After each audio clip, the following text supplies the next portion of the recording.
على رسول الكريم أما بعد أعوذ بالله من الشيطان الرجيم بسم الله الرحمن الرحيم لقد من الله على المؤمنين إذ بعث فيهم رسولا صدق الله العظيم وبلغنا رسوله النبي الكريم الأمين أما بعد يا من بدا جمالك من كل ما بدا بعد هزار جان مقدس خدا فدا لكن مدحت محمدا بمقالتي لكن مدحت مقالتي بمحمدی فیض نے تیرے یا نبی کرنا ہے مجھ کو کیا سے کیا کرنا بھرا ہوا تھا کیا اس مٹھی پر وفات کو شراب عشق احمد کی عجب پر کیف مستی ہے کہ جہاں دے کر اگر ایک بوند مل جائے تو سستی ہے اقباتنا مجروحۃ من سیف ہجر المصطفیٰ ابو بکر جو کعبہ عمر مرتبہ پہ ہو عثمان آب زمزم علی حج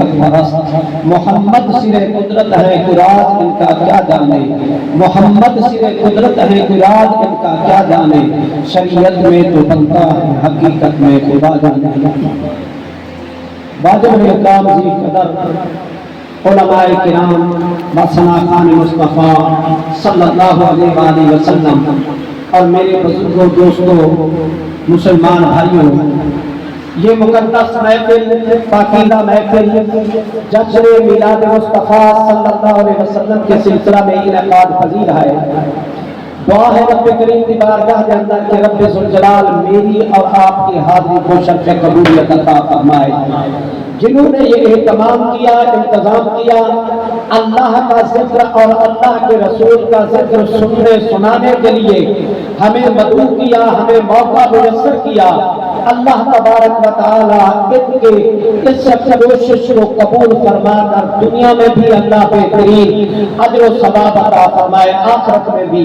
میرا رب ذریعہ نجات اور بخشش کا سامان بنائے صاحب اہتمام کے لیے محفل پاک کے میلاد النبی ہے قاری صاحب نے مجھے لائن دے دی ہے میرا بھی دل چاہتا ہے کہ میں اسی لائن پہ چل پڑوں تھوڑی دیر کے لیے پھر میلاد شریف کی طرف آؤں گا قاری صاحب قبلہ نے حسن مصطفیٰ کی بات کی جمال مصطفیٰ با کمال مصطفیٰ کی بات کی حضرت سیدنا حسان ابن ثابت رضی اللہ تعالیٰ عنہ نے 120 سال عمر پائی ہے 60 سال کفر کی حالت میں گزارا ہے اور 60 سال محمد الرسول اللہ صلی اللہ علیہ وآلہ وسلم کی غلامی میں گزارا ہے اور پھر حضرت حسان بن ثابت رضی اللہ تعالیٰ عنہ فرماتے ہیں 120 سال کی عمر کے اندر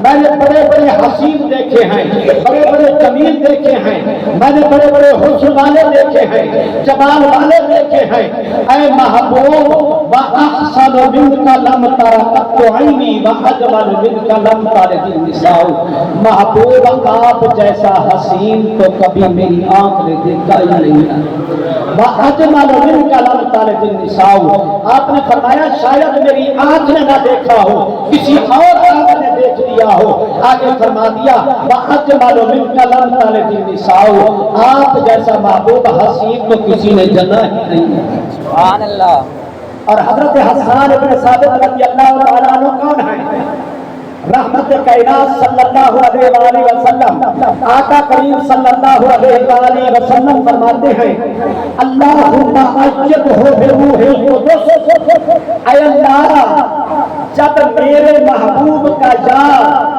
میرے محبوب کا یہ محبوب آپ رسول اللہ صلی اللہ علیہ وسلم کی مدح کرے تعریف کرے تو جبریل کی ڈپٹی لگا کہ جبریل ان کی مدد کرے اللہم اجد ہو روح القدس اے اللہ اس کی مدد روح القدس جبریل کے ذریعے کر اور پھر رب کائنات کے محبوب کریم علیہ السلام فرماتے ہیں ان اللہ لا یزال یعیدک ہمیشہ جبریل علیہ السلام حضرت حسان بن ثابت رضی اللہ تعالی عنہ کی مدد کیا کرتے تھے اور حضرت حسان جب حضور کی تعریف کرتا تھا تو حضرت جبریل علیہ السلام مدد کرتے تھے مدد کا کیا طریقہ ہے؟ جیسے ثنا خان آتے ہیں، دو جوڑی اکٹھی ہو جاتی ہے، نعت شروع کر دیتے ہیں دونوں، ایک تھک جاتا ہے دوسرا شروع کر دیتا ہے، دوسرا تھک جاتا ہے تو پھر پہلے والا شروع کر دیتا ہے۔ جبریل اسی قدر مدد کرتا تھا، جب حسان تھک جاتا تھا رک جاتا تھا پھر جبریل شروع ہو جاتا۔ کسی نے جبریل کو دیکھا نہیں ہے، جبریل کو جبریل کی آواز نہیں سنی، اور جبریل علیہ السلام کو کسی نے دیکھا نہیں ہے، لیکن محبوب کریم آقا کریم صلی اللہ علیہ وسلم فرماتے ہیں قدس کی پتلی والی زبان کو جنبش اور حرکت دیتے ہوئے مختصری زبان سے فرماتے ہیں، زبان محمد کیا فرما رہی ہے؟ ان اللہ لا یزال یؤیدک، بے شک حضرت جبریل علیہ السلام حضرت حسان بن ثابت رضی اللہ تعالی عنہ کی مدد کرتے ہیں۔ تو پھر پتہ چلا کہ یہ صرف حسان نہیں کہہ رہا، وَأَحْسَنُ مِنْكَ لَمْ تَرَ قَطُّ عَيْنِي وَأَجْمَلُ مِنْكَ لَمْ تَلِدِ النِّسَاءُ، محبوب کبھی میری آنکھ نے آپ جیسا حسین دیکھا ہی نہیں ہے، کسی نے آپ جیسا حسین پیدا ہی نہیں کیا۔ یہ حسان نہیں کہہ رہا بلکہ یہ جبریل امین کہہ رہا ہے۔ جبریل امین کیا مدد کرتا ہے؟ وہ محبوب کی تعریف کے وہ اونچے ڈھانچے کے اندر ڈال کر زبان حضرت حسان کی ہوتی ہے، کلام جبریل کا ہوتا ہے۔ اللہ اکبر یا رسول اللہ، حق جاریہ پھر یہ جبریل کا نظریہ اور عقیدہ ہے۔ جبریل 1,24,000 کم و بیش پیغمبروں کے حسن کو دیکھنے والا پیغمبر حسین ہوتے ہیں، ہر پیغمبر حسین ہے، ہر رسول حسین ہے، ہر نبی حسین ہے، اور جبریل علیہ السلام 1,24,000 کم و بیش پیغمبروں کا صحابی ہے، ان کے حسن کو بھی دیکھ رہا ہے۔ مشرق سے لے کر مغرب تک پھرنے والا، شمال سے جنوب تک پھرنے والا یہ جبریل کہہ رہا ہے اے محمد کریم صلی اللہ علیہ وسلم، آپ جیسا حسین تو میری آنکھ جبریلی نے کبھی دیکھا ہی نہیں۔ سبحان اللہ۔ اور کسی ماں نے آپ جیسا حسین جنا ہی نہیں ہے۔ یہ جبریلی آنکھ کہہ رہی ہے، یہ جبریل کا نظریہ اور عقیدہ ہے۔ اور پھر یہ بتلاؤ کہ جبریل علیہ السلام ہمارے جیسے ہیں، سید الملائکہ ہیں، 600 پروں کے مالک ہیں۔ طاقت یہ ہے کہ جبریل اگر سدرۃ المنتہا پہ ہو، حضرت یوسف علیہ نبی علیہ السلام کے بھائی رسی کاٹ دے اور رب فرمائے جبریل سدرت سے فوراً پہنچ، میرے یوسف کے کنویں میں پہلے پہنچنے سے تو پہنچ جا اور پر بچھا دے، اور حضرت ابراہیم خلیل اللہ کو آگ کے اندر ڈال دے، رسی کاٹ دے۔ اللہ فرمائے جبریل میرے خلیل کے آگ میں پہنچنے سے پہلے جا کر آگ پر مار کے، جبریلی پر مار کے اس کو گلزار اور باغ بنا دے اور پھول لگ جائے۔ وہ جبریل طاقتوں کا مالک اور محبوب کریم علیہ السلام کے خون مبارک دندان سے نکلے۔ اللہ فرماتا ہے جبریل میرے محبوب کا خون کا قطرہ زمین پہ نہیں جانا چاہیے، پہلے وہ کے مقام پہ پہنچ جا۔ یہ طاقتوں اور پاوروں کا مالک جبریل کہہ رہا ہے وَأَحْسَنُ مِنْكَ لَمْ تَرَ قَطُّ عَيْنِي، کہ میری کبھی آنکھ نے محمد تیرے جیسا حسین دیکھا ہی نہیں ہے۔ اچھا پھر فرشتے ہماری طرح ہیں،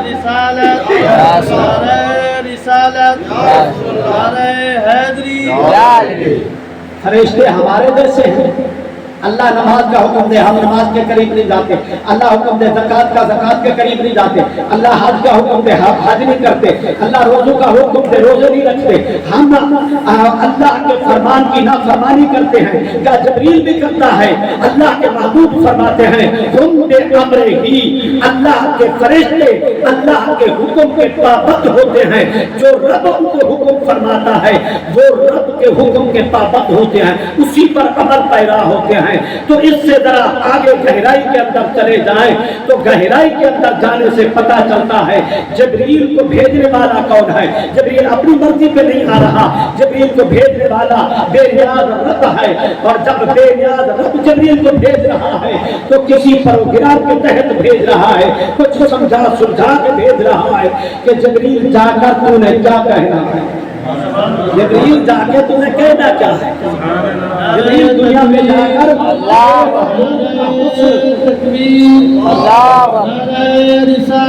یا رسول اللہ یا رسول اللہ یا علی مرحبا مرحبا مرحبا مرحبا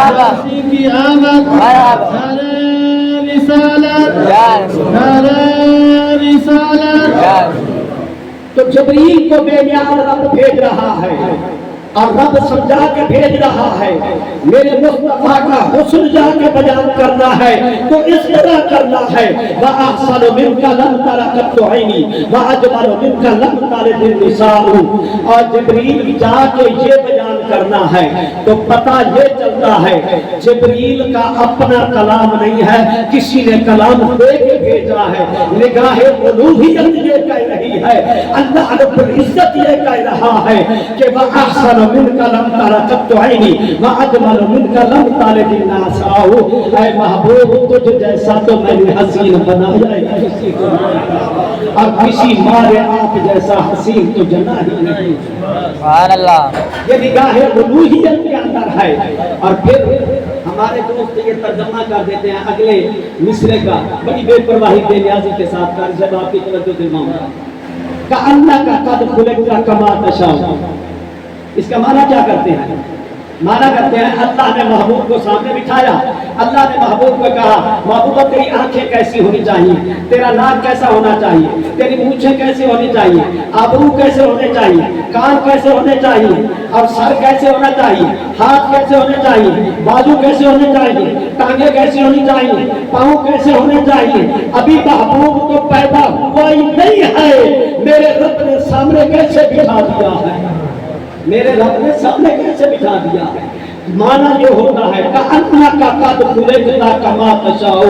محبوب ہو جا کے رب نے آپ کو ایسے بنایا ہے جیسے آپ چاہتے تھے, جیسے آپ چاہتے تھے. بندہ اپنے آپ کو سنوارتا ہے, شیشے کے سامنے جاتا ہے, شیشے کو دیکھتا ہے, شیشے کو دیکھ کر کیا کہتا ہے کہ میرا ناک ذرا موٹا ہے, بریک ہونا چاہیے, میری آنکھیں ذرا چھوٹی ہے, بڑی ہونی چاہیے, کوئی نہ کوئی کمزوری اور کمی اور اس شیشے کے اندر اپنی محسوس کر رہا ہوتا ہے. میرا چہرہ یہ لمبا ہے, گول ہونا چاہیے, یا گول ہے تو تھوڑا لمبا ہونا چاہیے, اور میری زبان یہ ہونٹ موٹے ہیں ذرا باریک ہونے چاہیے تھے, یہ ہاتھ میرے چھوٹے ہیں ذرا بڑے ہونے چاہیے, یہ انگلیاں چھوٹی ہیں یہ بڑی ہونی چاہیے تھی, یہ موٹی ہیں پتلی ہونی چاہیے تھی, یہ میرے آبرو ایسے ہونے چاہیے, میرے پاؤں ایسے ہونے چاہیے, میرا ہاتھ ایسے ہونا چاہیے, میرا دل ایسے ہونا چاہیے, میرا چہرہ ایسے ہونا چاہیے.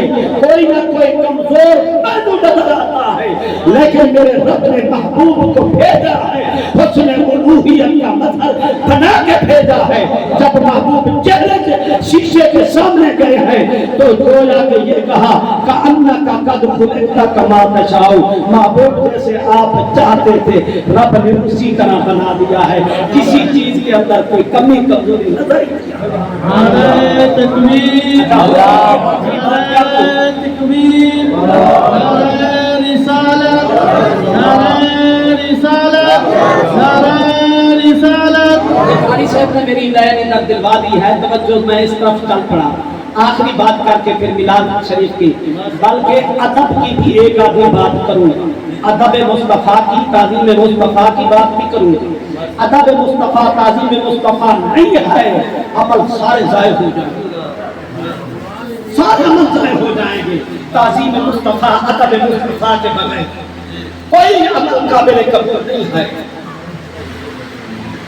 آخری بات کر دیں, کسی نے شیشے کا شکوہ کیا, گلہ کیا, شیشہ بڑا بے وفا ہے, جس کے سامنے جاتا ہے اسی کا ہو جاتا ہے, اس سے تو عقیق با وفا ہے, اس پر کسی کا نقش کر دو وہ ٹوٹ تو جاتا ہے, ختم تو ہو جاتا ہے, لیکن نقش مٹنے نہیں دیتا. شیشہ بے وفا ہے. شیشے نے بھی جواب دیا کہ ایسا حسین تو تم لے کر آؤ, میرے سامنے ایسا حسین آ جائے, اگر میں ان کا نقش مٹا دوں تو پھر مجھے شیشہ نہ کہنا. حضرت عبداللہ بن عباس نبی کریم علیہ السلام کے چچا زاد بھائی ہیں, میں اس طرف نہیں جاتا وگرنہ یہ بڑی عظمتوں کے مالک ہیں جن کے بارے میں مصطفیٰ نے نبوت والے ہاتھ دعا کے لیے اٹھا دیے تھے. ایک دن نبی علیہ السلام کے وصال با کمال کے بعد حضرت ام المومنین حضرت میمونہ کے پاس گئے, اور یہ آپ کی خالہ تھی حضرت عبداللہ بن عباس کی, اور جا کے کہا خالہ جان, امی جان, ام المومنین مومنوں کی ماں, حضور کو گئے ہوئے بڑا عرصہ گزر گیا ہے, بڑا ترس رہا ہوں, تڑپ رہا ہوں, عشق کی آگ, محبت کی آگ میرے دل کو جلاتے جا رہی ہے.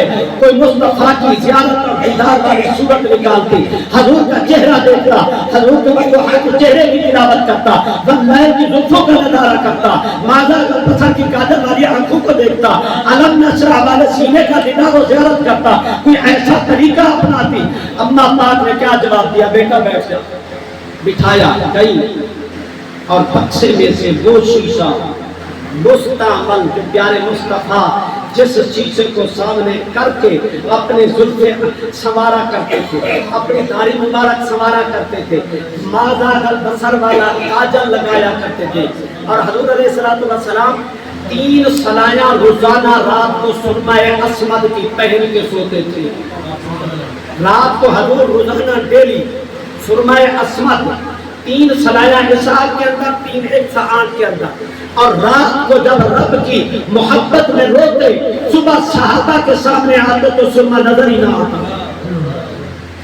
اور وہ شیشہ لے کر آئی. شیشے کا کام کیا ہے؟ میں اپنا چہرے کے سامنے لگاؤں, میرا چہرہ نظر آئے گا. حضرت عبداللہ ابن عباس کو دیا رب کعبہ کی قسم. حضرت عبداللہ ابن عباس فرماتے ہیں جب میں نے حضور کا مستعمل شیشہ دیکھا, رب کعبہ کی قسم میں تو میرا چہرہ اس کے سامنے نہیں آیا, وقت کا چہرہ ہی نظر آیا ہے, اور میری زلفیں نظر آئی ہے, ماذا البصر کی کاجل والی آنکھوں کا سرما نظر آیا, وہی کاجل والی آنکھیں نظر آئی, حضور کا چہرہ نظر آیا, زلفیں عنبری نظر آئی, حضور کا علم نشرح والا سینہ اور دیدار سینے کا کر دیا, حضور کے بدروحا کے چہرے کی تلاوت کر لیا. حضرت عبداللہ ابن عباس فرماتے ہیں. اچھا ادب کی تھوڑی سی بات کر دوں. قرآن کے اندر رب فرماتا ہے یا ایھا الذین آمنوا لا ترفعوا اصواتکم فوق صوت النبی ولا تجهروا له بالقول كجهر بعضكم لبعض ان تحبط اعمالکم وانتم لا تشعرون. اللہ فرماتا ہے دوسرے مقام پر, پیچھے کافروں کا ذکر چل رہا ہے. کافر اگر کوئی اچھا کام دنیا میں کرتے ہیں, کسی کے ساتھ بھلائی کرتے ہیں, کافر کسی کے لیے راستہ بنا دیا, پانی کا کنواں کھود دیا, اور کسی کو کوئی امداد کر دی, کسی کی بچی کا وہ جہیز دے دیا, کسی کی شادی کر دی, بھوکوں کو کھانا کھلا دیا. قرآن فرماتا ہے فَحَبِطَ أَعْمَالُهُمْ, ان کے تمام عمل ضائع ہو جاتے ہیں, ان کے تمام عمل کافروں کے برباد اور ضائع ہو جاتے ہیں. مومن مسلمان کی یہ علم کلام کا اصول بتا رہا ہوں, تفاسیر کا اصول بتا رہا ہوں. علم کلام کا اصول ہے گناہگار جتنا ہی پاپی کیوں نہ ہو, کتنا ہی بدکار کیوں نہ ہو, فاسق و فاجر کیوں نہ ہو, جتنا ہی بدکار ہوگا, جب گناہ کرے گا پچھلی نیکیاں گناہ کرنے سے ضائع نہیں ہوگی. مثلا جھوٹ بولتا ہے, جھوٹ بولا اس نے, پچھلی نیکیاں اس کی باقی ہیں. چوری کی, پچھلی نیکیاں اس کی باقی ہیں, یہ گناہ اس کے کھاتے میں ڈلے گا. اسی قدر بدکاری کی ہے تو اس کا یہ گناہ اس کے کھاتے میں ڈلے گا, پچھلی نیکیاں ضائع نہیں ہوگی. جب اگلے نیکیاں کرے گا اس کے نامہ اعمال میں وہ نیکیاں لکھی جائے گی. یہی علم کلام کا اصول ہے. ہر محدث, ہر فقیہ یہی اصول بتاتا آیا ہے اور قیامت تک بتاتا رہے گا. کسی مکتب فقہ والے سے جا کے پوچھ لو. لیکن قرآن فرماتا ہے بھلا تجہروا لہ بالقول کجہر بعضکم لبعض, ایک دوسرے کو جس طرح تم آوازوں میں آوازیں کستے ہو, فَنَتُو فَتُو فَلَانَا فَلَانَا, جب میرے محبوب کی بارگاہ میں بیٹھو یہ آوازیں بلند نہ کیا کرو. لا ترفعوا اصواتکم فوق صوت النبی, میرے نبی کی آواز پر اپنی آوازوں کو پست رکھو. یہ بنیاد ہے، یہ جڑ ہے ایمان کی. حضور کا ادب یہ ایمان کی جڑ ہے، ایمان کی بنیاد ہے. اگر حضور کا ادب نہیں ہے تو پھر کچھ نہیں رہے گا. اگر خدا نہ کرے کوئی گناہ کر بیٹھے، جیسے درخت کی جڑ باقی رہے، اوپر سے سوکھ جاتا ہے پھر ہرا بھرا بن جاتا ہے، جب نیکیاں کرتا ہے تو پھر اس کی نیکیوں کی بہاریں آ جاتی ہیں. لیکن اللہ فرماتا ہے اگر میرے محبوب کی آواز پر تم نے آواز بلند کی، میرے مصطفیٰ کی تعظیم نہیں کی، میرے مصطفیٰ کا ادب نہیں کیا، ان تحبط اعمالکم، میں تمہارے تمام عمل ضائع کر دوں گا. نہ نمازیں تمہارے کام آئیں گی، نہ روزے تمہارے کام آئیں گے، نہ زکاتیں تمہارے کام آئیں گی، نہ حج تمہارے کام آئیں گے، نہ صدقات و خیرات تمہارے کام آئیں گی، نہ نوافل کام آئیں گی، نہ تلاوتیں کام آئیں گی. تم تلاوتیں بھی کرتے رہو، نمازیں بھی پڑھتے رہو، روزے بھی رکھتے رہو، زکاتیں بھی دیتے رہو، حج بھی کرتے رہو، لوگوں کے حقوق ساتھ امدادیں بھی کرتے رہو. اللہ فرماتا ہے ان تحبط اعمالکم، تمہارے تمام عمل ضائع کر دوں گا. وانتم لا تشعرون، تمہیں پتہ تک ہی نہیں چلے گا. ایک ادب جو رسول اللہ کی تعظیم نہیں کرتا اس کی کوئی عبادت قابل قبول نہیں ہے. نبی کریم علیہ السلام کے جا رہے ہیں حضرت صلحہ رضی اللہ تعالیٰ عنہ، ان کی ڈپٹی تھی. تھوڑی سی توجہ، ادب مصطفیٰ کی بات ہو رہی ہے تو تھوڑا ادب مصطفیٰ کو ملحوظ نظر رکھے، میری طرف توجہ فرمائیں. چند منٹ یہ اور حاضری ہے، اس کے بعد اجازت چاہیں گے. حضرت صلحہ رضی اللہ تعالیٰ عنہ کی ڈپٹی تھی. حضور سفر فرماتے تھے، حضور کی سواری کا پر پلان باندھا کرتا تھا، حضور کی سواری پر کجاوا باندھتا تھا.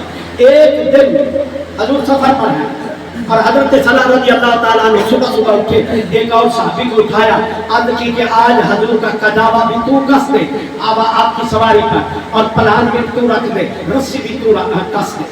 انہوں نے کس دی اور یہ بھی حضور کے لشکر میں شامل ہو گئے.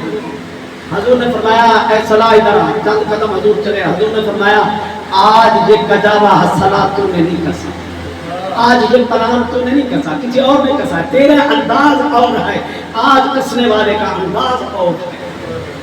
عرض کی یا رسول اللہ صلی اللہ علیہ وسلم، رات سویا غسل واجب ہو گیا، جنبی حالت میں تھا، اور میرے ایمان نے، میرے ضمیر نے، میرے دل نے، میرے ایمان نے یہ فتویٰ دیا ہے پلید حالت کے اندر مصطفیٰ کی سواری کو بھی ہاتھ نہ لگا، پلان کو ہاتھ نہ لگا، اور کجاوے کو ہاتھ نہ لگا، اور رسی کو ہاتھ نہ لگا. جس پلان پر حضور نے سوار ہونا ہے. یہ ادب صحابہ کو کس نے سکھایا؟ حضور نے کہا تھا کہ ایسے کرنا. یہ عشق مصطفیٰ، ایمان، یہ ادب تعظیم مصطفیٰ سکھا رہے ہیں. حضرت عمر بن خطاب رضی اللہ تعالیٰ عنہ 22 لاکھ مربع میل کے مالک ہیں. کتنی؟ 22 لاکھ مربع میل کے حکمران ہیں، اور جمعہ کی نماز ادا کرنے کے لیے جا رہے تھے. اب بھی اللہ لے جائے، مدینے کی باتیں تو ہوتی ہیں، مدینے میں خدا لے جائے کسی مسلمان کو. نبی علیہ السلام دعا کرتا ہوں سالوں کو خدا لے جائے. اور باب السلام سے اندر داخل ہونا، چند قدموں کے اوپر یہاں پر نالے کا نشان ہے. اب بھی جا کے دیکھ سکتے ہیں. حجاج کرام جاتے ہیں، دیکھ کر آتے ہیں. میں دیکھ کر آیا ہوں گنہگار. اور یہ نالہ کون سا ہے؟ حضرت عباس پاک کے گھر پر، حضور کے چچا کے گھر پر لگا ہوا. حضرت عمر جمعہ پڑھانے کے لیے آئے، اوپر سے بارش آئی ہوئی تھی، پانی گرا، آپ کے کپڑے ناپاک ہو گئے اور کپڑے خراب ہو گئے. حضرت عمر نے آرڈر دیا اس پرنالے کو کھیل دو. پرنالہ کو کھیل دیا. حضرت عمر جمعہ پڑھا، واپس آ گئے. حضرت عباس کو پتہ چلا میرے مکان کا پرنالہ اتار دیا گیا. گئے حضرت عمر جو 22 لاکھ مربع میل کا حکمران ہے، خلیفہ ہے، جا کے کہا ہے عمر تمہیں کیسے طاقت ہوئی، تمہیں کیسے ضرورت ہوئی پرنالہ اتارنے کی؟ کس نے کہا تمہیں پرنالہ اتار؟ ادب سے کھڑے ہو گئے. حضور کے چچا آئے، فرمایا عباس یہ لوگوں کو آنے جانے والوں کو تنگ کر رہا ہے. فرمایا پتہ ہے تمہیں یہ پرنالہ کس نے لگایا تھا؟ حضور علیہ السلام نے جب اللہ فوق ایدیہم والے ہاتھوں، نبوت والے ہاتھوں کے ساتھ لگایا تھا. عمر نے مسند چھوڑ دی، خلافت چھوڑ دی، اپنا کام خلافت والا چھوڑ دیا اور کسی غلام کو نہیں دیا کہ جا کے لگا لے، اور حضرت عباس کا ہاتھ پکڑا، ہاتھ پکڑ کے وہاں پہ آئے، فرمایا کہ اے عباس حضور کے چچا میرے کاندھوں پہ کھڑے ہو جاؤ تاکہ قیامت تک نبی پاک کے غلاموں کو پتہ چل جائے، آنے والوں کو پتہ چل جائے کہ عمر حضور کا کتنا باادب تھا۔ ان کاندھوں پر اب میں کسی غلام سے نہیں لگواؤں گا، کسی کے کاندھے پہ چڑھ کے میں نہیں لگاؤں گا۔ عمر نے اگر اتروایا ہے تو پھر عمر کے کاندھوں پر چڑھ کے یہ پرنالہ دوبارہ لگا۔ حضرت عثمان غنی رضی اللہ تعالیٰ عنہ حدیبیہ کے مقام پر حضور نے سفیر بنا کے بھیجا، بات صرف ایک کروں گا۔ کعبہ اللہ شریف میں پہنچے، کفار مشرکین کو کہا کہ حضور عمرے کی نیت سے آئے، لڑائی جھگڑے کی نیت سے نہیں آئے، جنگ کی نیت سے نہیں آئے۔ انہوں نے کہا ہے عثمان بس تمہاری ہماری رشتہ داریاں کاروباری معاملات ہیں، دوستیاں بھی ہیں، تیرے لیے کعبے کا دروازہ بھی کھلا ہے، کعبے کے اندر نفل پڑھنا چاہے، باہر پڑھنا چاہے، حجر اسود کو چننا چاہے، مقام ابراہیم کو چننا چاہے، حتیم کے اندر تو نفل پڑھنا چاہے، کعبے کے اندر پڑھنا چاہے، تیرے لیے اجازت ہے اور تیرے نبی کے لیے اجازت نہیں ہے۔ حضرت عثمان غنی نے فوراً اپنی آنکھوں کے آگے کپڑا دیا کہ کعبے پر میری نظر نہ جائے، کیوں؟ میرے مصطفیٰ کے بغیر میں کعبے پر نظر ہی نہیں ڈالتا۔ حالانکہ حضور کا فرمان ہے ایمان کی حالت سے، عثمان کے ایمان سے کسی کا مضبوط ایمان ہو سکتا ہے؟ عثمان کے ایمان سے کسی کا ایمان، ایمان والوں بتلاؤ، صحابی رسول کے ایمان سے کسی کا ایمان مضبوط ہو سکتا ہے؟ کسی کا ایمان مضبوط نہیں ہے۔ عثمان نے نظر نہیں ڈالی کعبے پر، کعبے پر نظر ڈالنے سے اس طرح حضور فرماتے ہیں گناہوں سے بندہ پاک ہو جاتا ہے جیسے ابھی ماں کے پیٹ سے پیدا ہوا ہے۔ عثمان نے کہا کہ اے کفار مشرکین مکہ سن لو، پھر کعبے کو عزت بخشی ہے تو مصطفیٰ نے بخشی ہے، کعبے کا مقام بنایا ہے تو مصطفیٰ نے بنایا ہے، حجر اسود چوما جا رہا ہے تو مصطفیٰ کی وجہ سے چوما جا رہا ہے کہ مصطفیٰ نے چوما ہے۔ کعبے کی عزت ہے، کعبے پر نظر ڈالنے سے گناہ گرتے ہیں، گناہ جھڑتے ہیں۔ یہ کس نے بتلایا؟ مصطفیٰ نے بتلایا ہے، اور میں مصطفیٰ کے بغیر کعبے پر نظر بھی نہیں کرتا، طواف بھی نہیں کرتا، حجر اسود بھی نہیں کرتا۔ حضرات گرامی، دو باتیں میلاد شریف کی، 1 بجے کا ٹائم جیسے دیا تھا، 38 منٹ میرے پاس تو ہوئے ہیں، تو 1-2 منٹ پہلے ہی میں آپ کی جانکاری کر دوں گا۔ میلاد پاک حضور علیہ الصلوۃ والسلام کا واقعہ تو بڑا لمبا ہے، اللہ کی بھی سنت ہے، انبیاء کی بھی سنت ہے میلاد مصطفیٰ منانا، اور پیارے مصطفیٰ کی بھی سنت ہے، انبیاء کی بھی سنت، خدا کی بھی سنت، مصطفیٰ کی بھی سنت، مصطفیٰ کریم علیہ الصلوۃ والسلام۔ باقی تو آگے کل سے پہلا صلی اللہ عیسیٰ کرنا بھی چین کے تحت بیان کرتے ہوئے اللہ نے 2 جلسے کیا ہے، ایک جلسہ الوہیت کا، ربوبیت کا، اور دوسرا میلاد مصطفیٰ کا جلسہ کیا خدا عالم ارواح کے اندر۔ اور اللہ کے جلسے کے اندر تمام کافر مشرک سارے شامل تھے، لیکن میلاد مصطفیٰ کا جلسہ جو تھا صرف انبیاء کی روحوں کو خدا نے 1,24,000 کم و بیش پیغمبروں کو بٹھا کر، اور یہ جلسے کی مجلس کے بنانے والے، اہتمام کرانے والے بے نیاز رب تھا، سٹیج رب نے لگوایا ہے، سنیوں کا تو نہیں تھا وہاں سٹیج کہ کہتے ہیں بریلوی یہ ایسے سٹیج بنا دیتے ہیں، باتیں کر دیتے ہیں، لیکن وہ تو رب کرا رہا ہے، اور میلاد مصطفیٰ کا جلسہ ہو رہا ہے، سننے والے انبیاء ہیں، کتاب بے نیاز رب کا ہے۔ میلاد مصطفیٰ رب کی سنت ہے۔ حضرت عیسیٰ علیہ السلام نے اپنے حواریوں کو، اپنے ماننے والوں کو منا کر میلاد مصطفیٰ بیان کیا ہے، اور میلاد مصطفیٰ بیان عیسیٰ علیہ السلام نے کیا ہے، اور پورا حل جزاء الاحسان الا الاحسان قرآن فرماتا ہے۔ عیسیٰ علیہ السلام کا پورا وضاحت کے ساتھ، تفصیل کے ساتھ قرآن کے اندر میلاد خدا نے بیان فرمایا اپنے نبی پر کتاب اترنے والے میں کہ انہوں نے پیارے مصطفیٰ کا میلاد بیان کیا۔ پھر پیارے مصطفیٰ نے کیا فرمایا؟ میں